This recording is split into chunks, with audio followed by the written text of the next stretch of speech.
Consultation जो है prime minister साहब जो है वो शहबाज शरीफ साहब से या जो भी leader of the house opposition होंगे उनसे इस तरह नहीं हो रही, बल्कि प्रेसिडेंट जो है वो कंसल्टेशन फैसिलिटेट वो करेंगे दोनों से।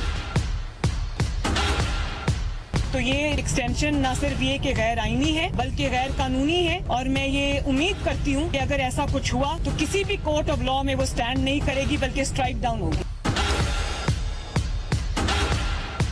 और आज मैं पूछना चाहती हूँ कि ये पंडोरा पेपर्स और ये जो बाकी इतने बड़े बड़े स्कैंडल्स आ रहे हैं, तो आज कहाँ है JIT? मौजूदा चेयरमैन नैब अपने ओहदे पर बरकरार रहेंगे। हुकूमत ने ऑर्डिनेंस तैयार कर लिया। नए चेयरमैन नैब की तैनाती अब सदर मुमलिकत करेंगे। मरियम नवाज की इवन फील्ड रेफरेंस में सजा कालदम करार देने की अपील की कानूनी हैसियत क्या है, पूछेंगे सीनियर सियासतदान और माहिर कानून एतजाज अहसन से, रहनुमा तहरीक इंसाफ अंदलीब अब्बास से और मरियम नवाज व नवाज शरीफ के तर्जुमान मोहम्मद जुबैर से।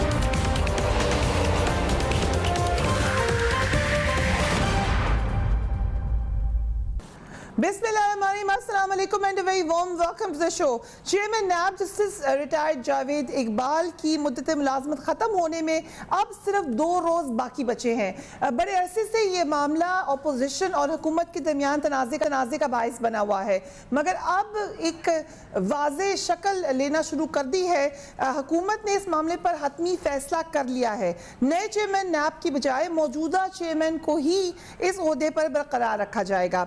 इसके लिए कानूनी रास्ता ऑर्डिनेंस के जरिए बनाया जा रहा है, जबकि नए चेयरमैन नैब की तैनाती अब सदर मुमलिकत करेंगे। इस हवाले से आज फरूक नसीम साहब ने क्या कहा, लेट्स वॉच है।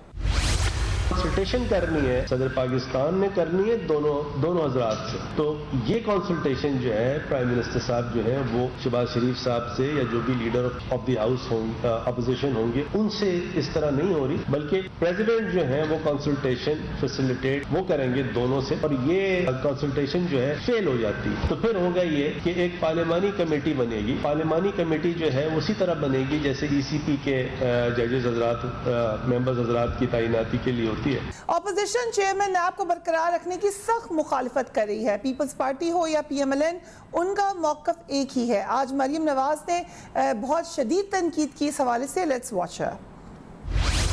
जो तसलसल की बात होती है ना, उसी शख्स को बरकरार रख, इसका मतलब है कि पीछे मेलाफाइडी इंटेंट है और ये डील हुई होती है कि तुम मेरे दुश्मनों को विक्टिमाइज करना, मैं तुम्हें एक्सटेंशन देता जाऊंगा। तो मैं ये समझती हूँ कि उनको एक्सटेंशन देना गैर कानूनी है। मुस्लिम लीग नून के रहनुमा एहसन इकबाल भी हुकूमत पर खूब बरसे हैं। उन्होंने इस फैसले को आइन और कानून की खिलाफ वर्जी करार दिया। Let's watch Ahsan Iqbal. हुकूमत नैब चेयरमैन के तसलसल के लिए, तोसी के लिए जो ऑर्डिनेंस ला रही है, ये पर्सन स्पेसिफिक ऑर्डिनेंस है। ये एक शख्स को एहतसाब के अमल पे बैठ के हुकूमत के सियासी एजेंडा जारी रखने का ऑर्डिनेंस है। नए तरमीमी ऑर्डिनेंस में चेयरमैन नैब की तैनाती समेत कई कवानीन में अहम तरमीम की गई हैं। इन पर एक नज़र डालते हैं। नए चेयरमैन नैब की तकर्री तक मौजूदा चेयरमैन नैब काम जारी रखेंगे। चेयरमैन नैब की तकर्री सदर मुमलिकत करेंगे। सदर मुमलिकत नए चेयरमैन नैब के लिए अपोजिशन और हुकूमत से मुशावरत करेंगे। प्राइवेट पर्सन और कारोबारी अफराद को नैब के दायरेकार से निकाल दिया गया है। नैब तरमीमी ऑर्डिनेंस से टैक्स केसेस, इज्तिमाई फैसला साजी, तरीक़ाकार की गलती नैब दायरे इख्तियार से निकल जाएंगे। अच्छी नीयत से सरकारी अमूर निपटाने, बराह रास्त माली फायदा ना लेने के केसेस भी नैब के इख्तियार से खारिज होंगे। नैब मुकदमात में जमानत के इख्तियारात हाई कोर्ट को दिए जाएंगे। नैब के खिलाफ शिकायत सुप्रीम जुडिशल काउंसिल सुनेगी। हमारे साथ सीनियर कानूनदान एंड पॉलिटिशियन एतजाज अहसन मौजूद हैं। Thank you so much senator Aitzaz Ahsan for joining us on the programme. Aitzaz Ahsan साहब, ये जो सबसे पहले मरियम नवाज कह रही हैं कि ये तमाम प्रोसेस गैर आईनी है, कानून की रोशनी में आप क्या समझते हैं?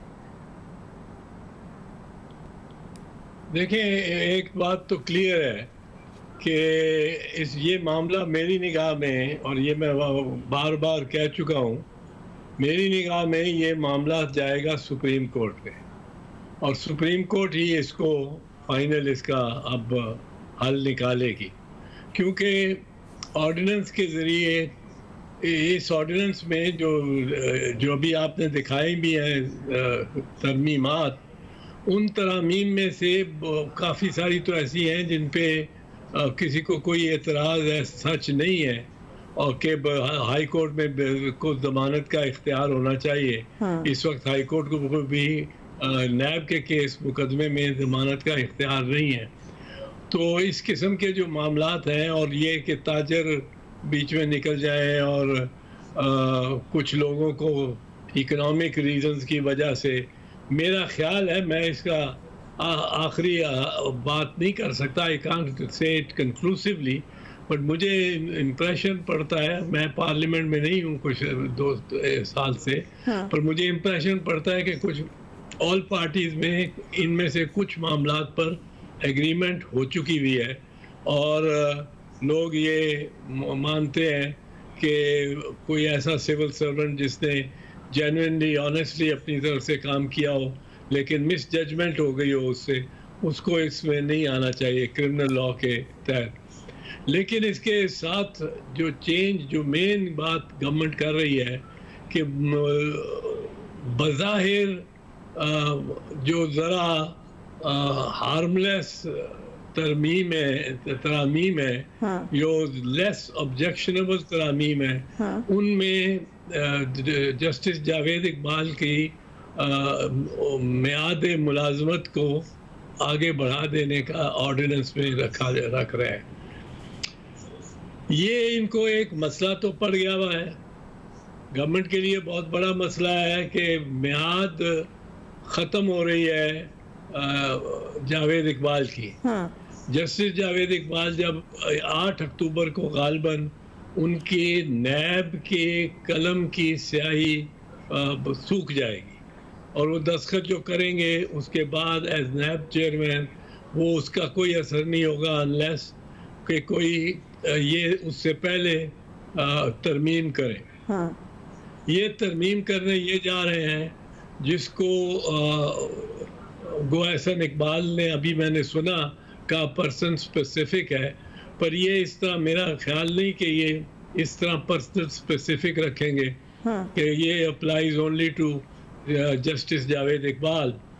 वो रखेंगे, ये रखना चाह रहे हैं जो आपके स्क्रिप्ट से भी नज़र आया कि जब किसी चेयरमैन के ओहदे की मियाद ख़त्म हो जाए तो वो उस वक्त तक काम करता रहेगा जब तक कोई सक्सेसर उसको सक्सेसर नहीं आता। ये एक ज़माने में प्राइम मिनिस्टर के लिए होता था और कुछ ओहदों के लिए, दीगर ओहदों के लिए भी होता, अब भी है।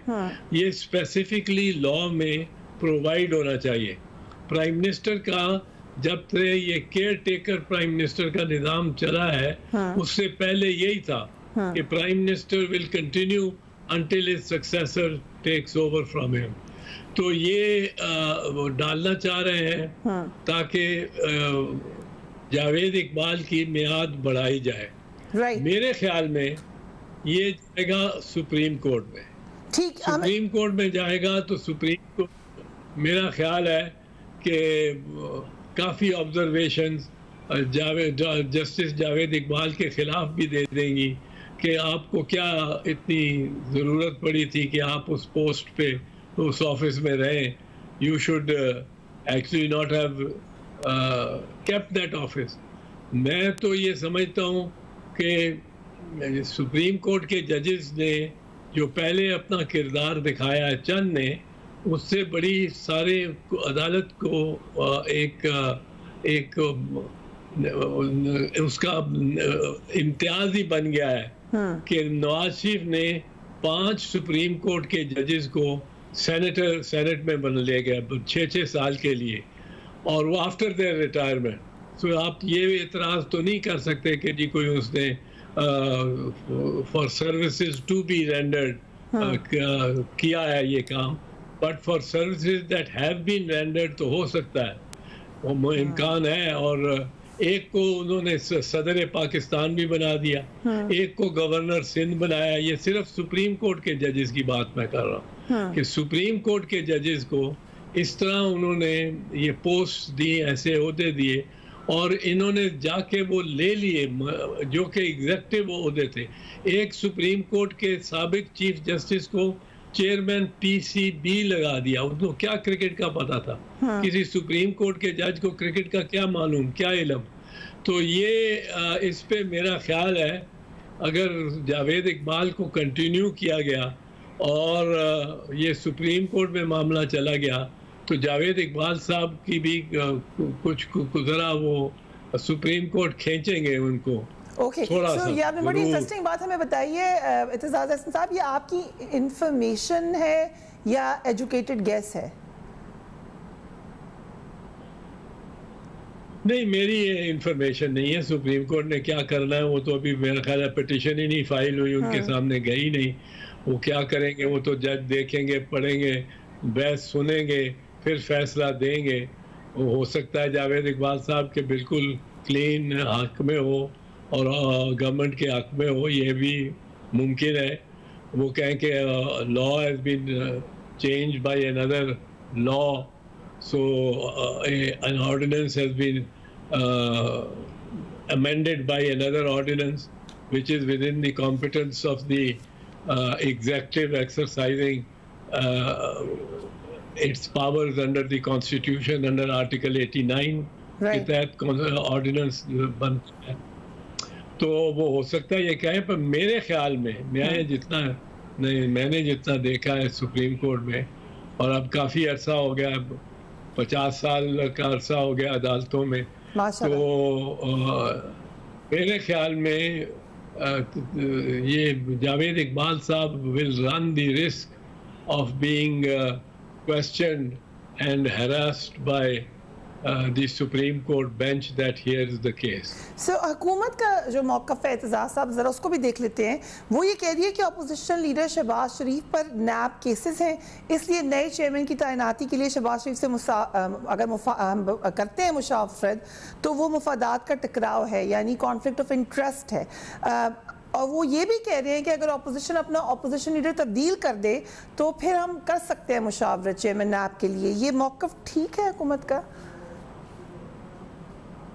इस मौक़िफ़ में एक बात तो वाज़े है कि एक लिहाज से मॉरल कॉन्फ्लिक्ट ऑफ इंटरेस्ट तो है, और इस पे मेरा ख्याल है कि शहबाज शरीफ साहब को खुद ही अपने बड़े एतमाद के आदमी को नॉमिनेट कर देना चाहिए कि प्रेसिडेंट को कहें कि इनसे आप कंसल्टेशन कर लें, और मैं इस वजह से खुद नहीं आता कंसल्टेशन में।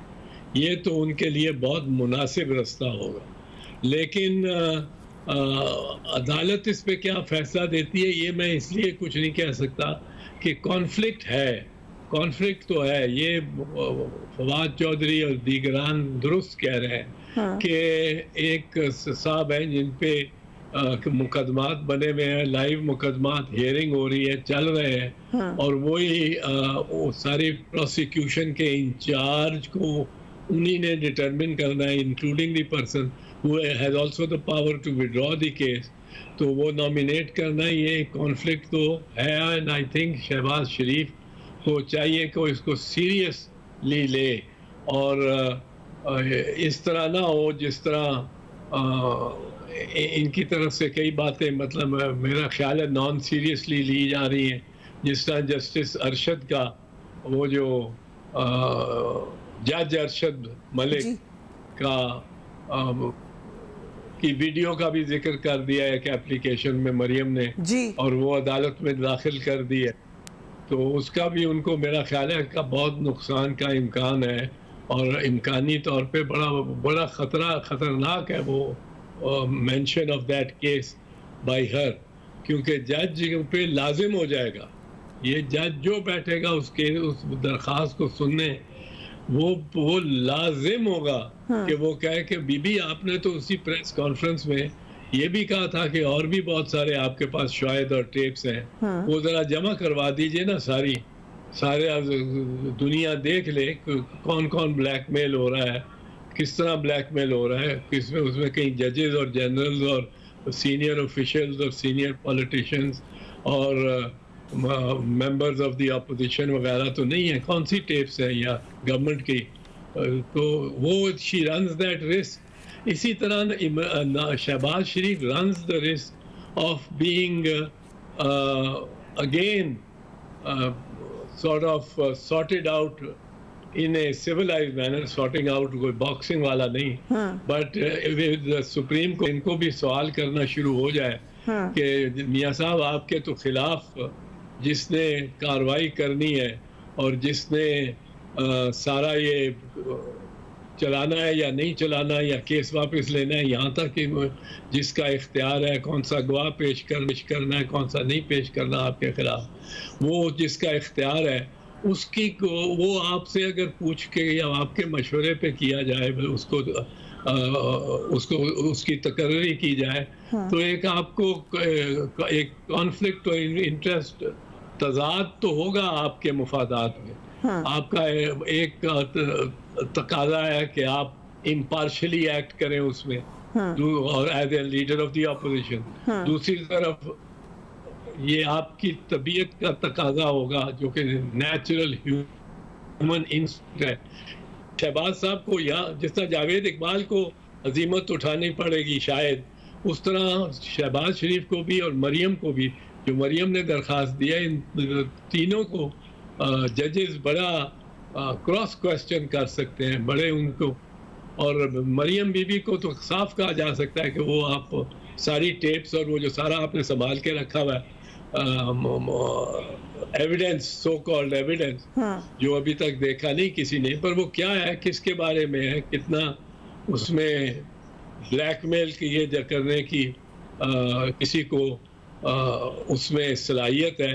And if senior officials of the state and senior office holders, constitutional office holders, perhaps can be blackmailed by that material, तो फिर तो बहुत तशवीश की बात है कि किसी के पास ऐसा मटेरियल हो, वो आपके पास होना ही नहीं चाहिए।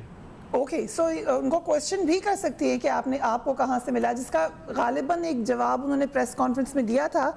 लेकिन I have to take a break. Aitzaz साहब, इस पे एक बड़ा अहम सवाल ये है कि मरियम नवाज़ का जो मेन मकसद है इस वक्त वो ये है कि सज़ा दबैत सुनाई गई थी, वो उनका मौक़िफ़ ये है। आपका इस बारे में क्या आपकी राय है? हम पूछते हैं राइट आफ्टर ब्रेक।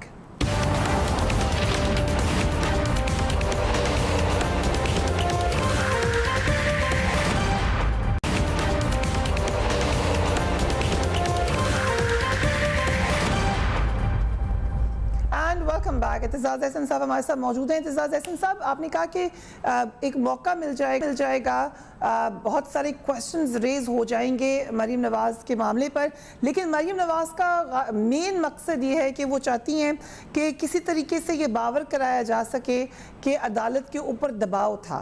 आपके ख्याल से ये एक मुकदमा है उनका, मजबूत मुकदमा है या कमज़ोर मुकदमा है? नहीं, उनका मौक़िफ़ तो यही है, होगा ना, उनका मौक़िफ़ तो यही है। मैंने तो बल्कि ऑन द रिकॉर्ड कहा था कि ये टेप जो मरियम बीबी ने चलाई है, उस प्रेस कॉन्फ्रेंस में टेप चलाई थी, वो ऑडियो वीडियो चली थी, और उसमें अरशद मलिक से कोई एक दोस्त उनका सवाल करते हुए करता रहा, और वो एक तरह लीडिंग क्वेश्चंस करता रहा, और वो उनके जवाब देता रहा जो कि क्वेश्चन में ही मुज़मिर थे। मिसाल के तौर पे उसने कहा कि जी मुझे बहुत अफसोस है कि मैंने मियाँ साहब को सज़ा दी और एक बेगुनाह आदमी को सज़ा दे दी। अब ये इसीलिए वो फ़ायदा उठानी चाहती थी। ये इसमें सिर्फ मरियम बीबी का पे कहना भी गलत है कि उन पे दोष आता है। साथ शहबाज शरीफ भी बैठे हुए थे, शाहिद खाकान अब्बासी भी बैठे हुए थे, एहसन इकबाल भी बैठे हुए थे, ख्वाजा आसिफ भी बैठे हुए थे, सारी पूरी फुल बेंच था मुस्लिम लीग नवाज का, सारे बैठे हुए थे।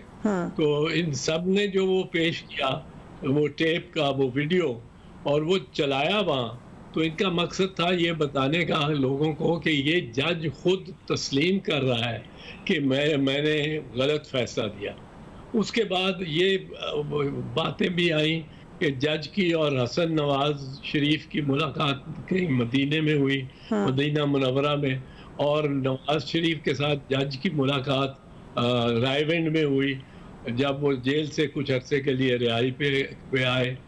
तो वो मुलाकातों से भी फिर एक नई कंट्रोवर्सी शुरू हो गई। फिर बेसिक बात ये है, अगर मैं कहता हूँ कि इस जज पे दबाव था तो मुझे बताना पड़ता है कि ये दबाव किसका था, पहली बात। दूसरा, फिर साथ में कहता हूँ कि मेरे पास और बहुत से सबूत हैं जो इसके तहत जो ये साबित करेंगे कि बहुत से बड़े आईनी कॉन्स्टिट्यूशनल फैसले दबाव के तहत किए जा रहे हैं और ब्लैकमेल के तहत किए जा रहे हैं, ब्लैकमेल करके लोगों को और हाईएस्ट कॉन्स्टिट्यूशनल ऑफिस पे बैठे लोगों को from their duty and their जो उनकी जिम्मेदारी है उससे हटा के, उससे उनको उस रास्ते से हटा के और ये किया जा रहा है।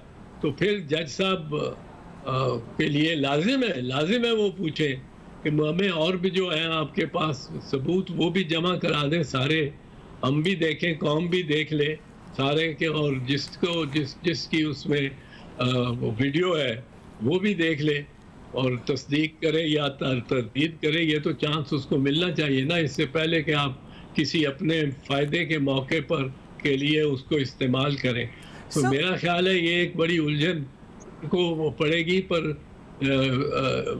ये जो है शहबाज शरीफ,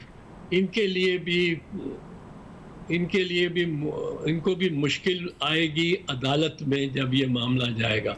मैं ये नहीं कहता हूँ इनके खिलाफ ही फैसला होगा, लेकिन मुश्किल आएगी। अगर हम थोड़ा सा जजेस के कॉन्डक्ट और पे भी बात कर लें कि उसमें क्या क्या प्रोसीजर होता है, क्या क्या रिक्वायरमेंट होती है, क्योंकि प्राइवेटली अगर कोई बात कर रहा है, और आई एम श्योर हर किसी की अपनी ज़ाती ज़िंदगी है, वहाँ पे अगर कोई बात कह दी तो क्या is it admissible in the court of law?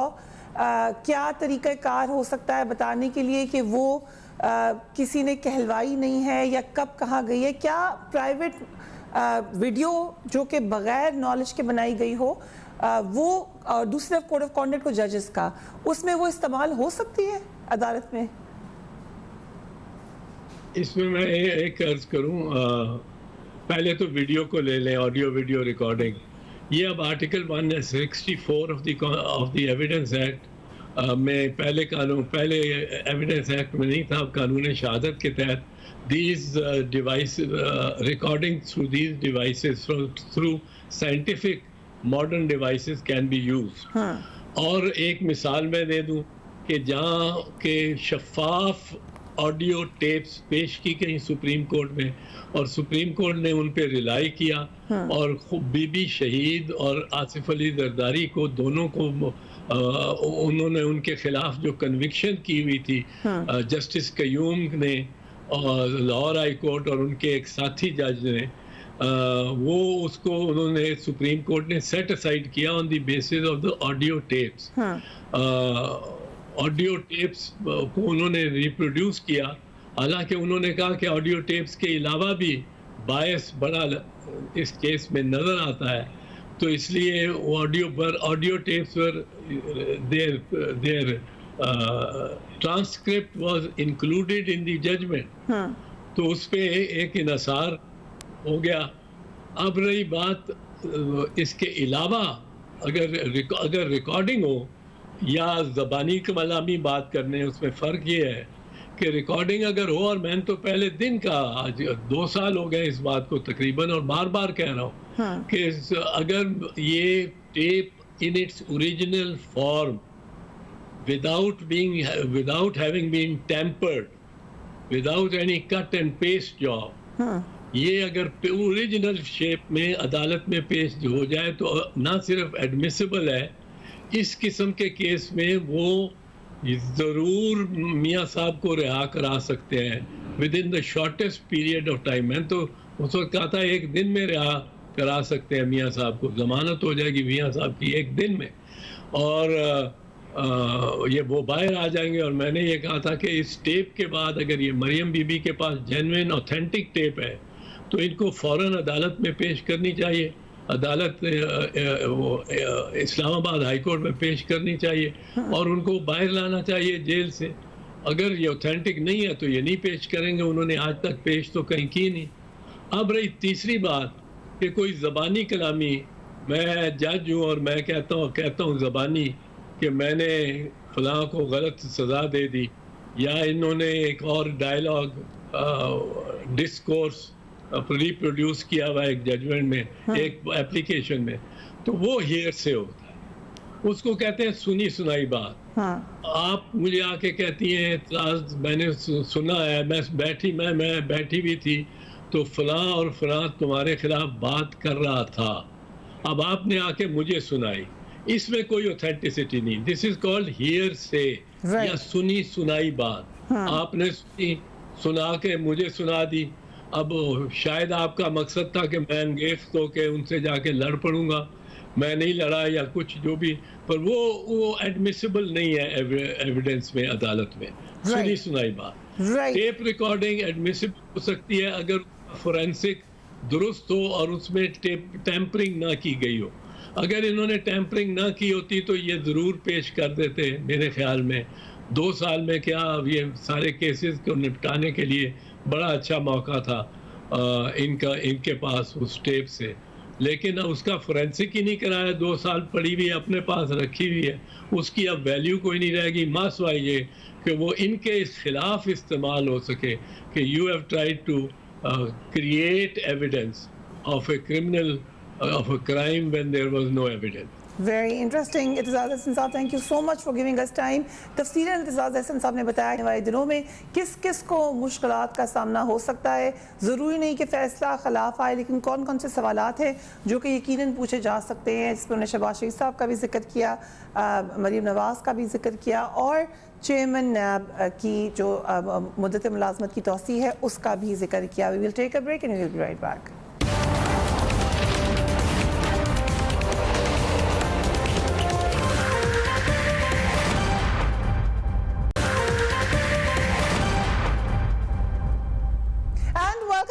NAB ordinance की जो तरमीम है या जो नए मामलात हैं उस पर हम बात करने के लिए इस वक्त हमारे साथ अंजलीब अब्बास साहबा भी मौजूद हैं, मोहम्मद जुबैर साहब भी मौजूद हैं। Thank you so much for being on the programme.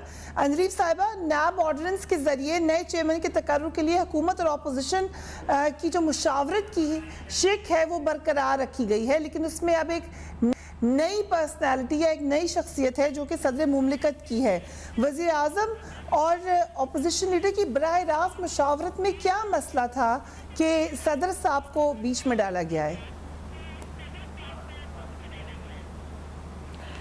देखिए, इसमें 2-3 बातें हैं। एक तो ये है कि मुशावरत तो ज़रूर करनी चाहिए, लेकिन मुशावरत करने का हमने थोड़ा सा उसको ब्रॉडर कर दिया है।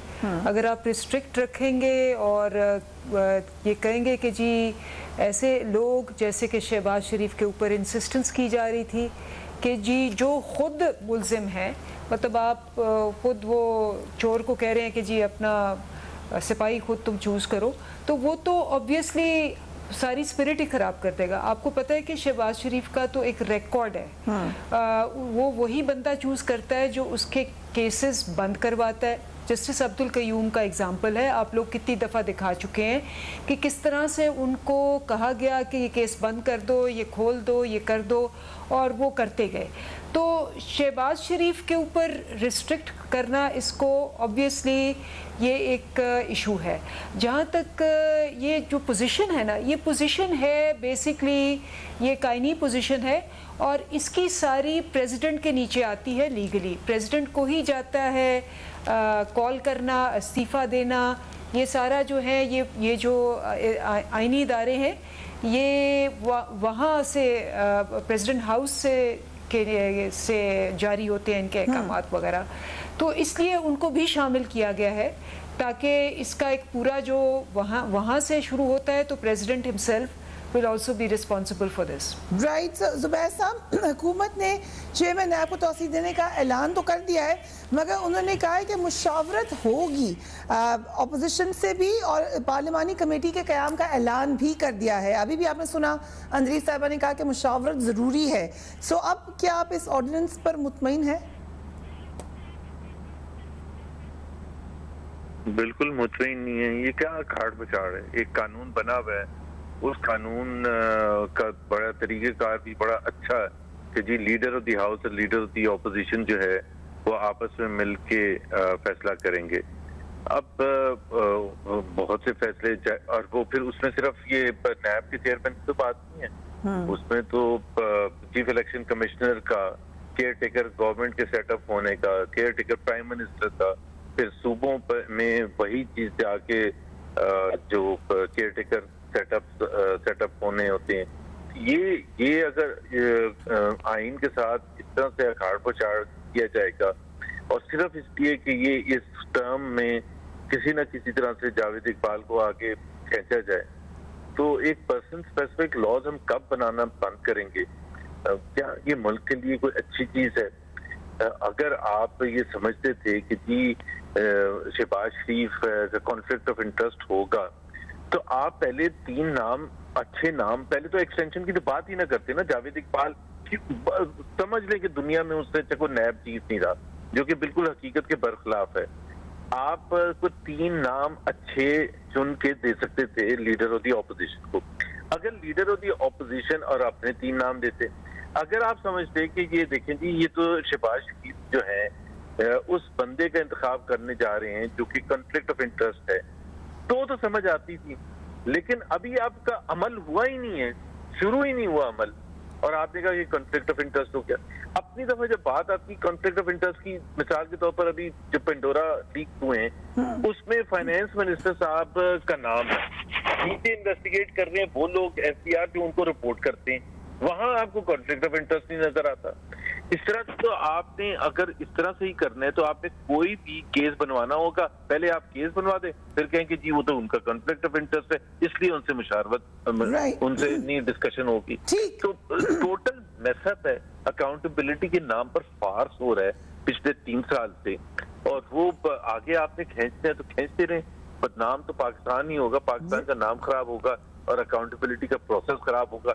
यहाँ इतनी सख्त अकाउंटेबिलिटी हो रही है और वहाँ ट्रांसपेरेंसी इंटरनेशनल कह रहा है कि हम करप्ट से करप्ट होते चले जा रहे हैं। Right, so I come to you Andleeb Abbas. Opposition की तनकीद जारी है, उनको ये भी लग रहा है कि ऑर्डिनेंस और नया चेयरमैन नैब लाने की बातें एक टाइम बाइंग एक्सरसाइज है, आप लोगों ने एक्चुअली ऐसा नहीं करना है। क्या कोई टाइम बार होना चाहिए था कि मौजूदा चेयरमैन कब तक रहेंगे, या फिर इसको आप ऐसे ही एम्बिगुअस ही रखेंगे? देखिए, इसमें 2 बातें। पहली बात तो ये है कि ये जो इस वक्त जो प्रेजेंट चेयरमैन है ये इन्होंने ही लगाए थे, और उस वक्त लगाए थे तो क्या बहुत अच्छे थे या बहुत बुरे थे या क्या थे? मतलब अगर अब खाकान अब्बासी साहब टीवी पे कह रहे हैं कि हमसे गलती हो गई, हमने इस बंदे को लगा दिया, तो अपनी दफ़ा तो आप खुद मान रहे हैं कि यही कानून था, यही सब कुछ था, लेकिन आप एक अहल बंदे को नहीं लगा सके, खुद मान रहे हैं टीवियों पे आके। अब वो क्यों ना अहल हो गया? क्योंकि वो जो 10 साल कमरुज़्ज़मान ने दफना दिए थे इनके केसेस आपस में जो थे, क्योंकि अभी भी जो 95% केसेस हैं इन पे, ये इन्होंने आपस में किए हुए थे, 10 साल से थे, लेकिन कमरुज़्ज़मान उस पे बिल्कुल मिट्टी डाल के उसको ख़त्म कर चुके थे। जावेद इकबाल साहब ने जो कि खोले हैं तो वो इसलिए उनकी अपनी सिलेक्शन ही गलत हो गई। तो पहले तो उसी कानून के तहत देखें कि अब सारे टीवियों पे जाके कह रहे हैं कि जी हमारी गलत हो गई, इसका मतलब है कि कानून में तरमीम की तो ज़रूरत है, क्योंकि खुद मान रहे हैं कि उस कानून के तहत हमने गलत सिलेक्शन कर ली। अब दूसरी तरफ आते हैं कि जी हम टाइम बाय कर रहे हैं, ये क्या कर रहे हैं? ये देखें आप कि नैब और जो है तरामीम, ये आपको पता है फैटफ से ये तब से शुरू हुए हैं। हमने जब फैटफ का वक्त था इनको कहा कि आए, बहुत सारी तरामीम है, आप आके हमसे बात करें। इन्होंने अपने वो, आपको भी याद है, आपने भी, मैंने 1000 दफ़ा आपको दिखाया, मेरे पास पड़े भी हुए, इन्होंने वो 37 अमेंडमेंट्स दी जिसके मुताबिक नैब को आप टोटे टोटे करके, उसका कीमा करके, उसका अचार बना के आप किसी उसको खाई में फेंक दें। ये वो 37 किस्म की अमेंडमेंट्स थी। और फिर इन्होंने कहा कि हम फैटफ के कानून को नहीं मानेंगे, नहीं साइन करेंगे, पहले आप नैब को ये करवाएं डीफैंग। तो अब ये जो इनका ये कहना है कि जी हम लंबा कर रहे हैं, छोटा कर रहे हैं, ये कर रहे हैं, वो कर रहे हैं, सिर्फ एक बात है, जस्टिस अब्दुल कयूम जैसा कोई बंदा लगा दें जो इनके केसेस पिछले 10 साल में जैसे बंद किए थे अब बंद कर दें तो ये बिल्कुल ठीक हो जाएंगे।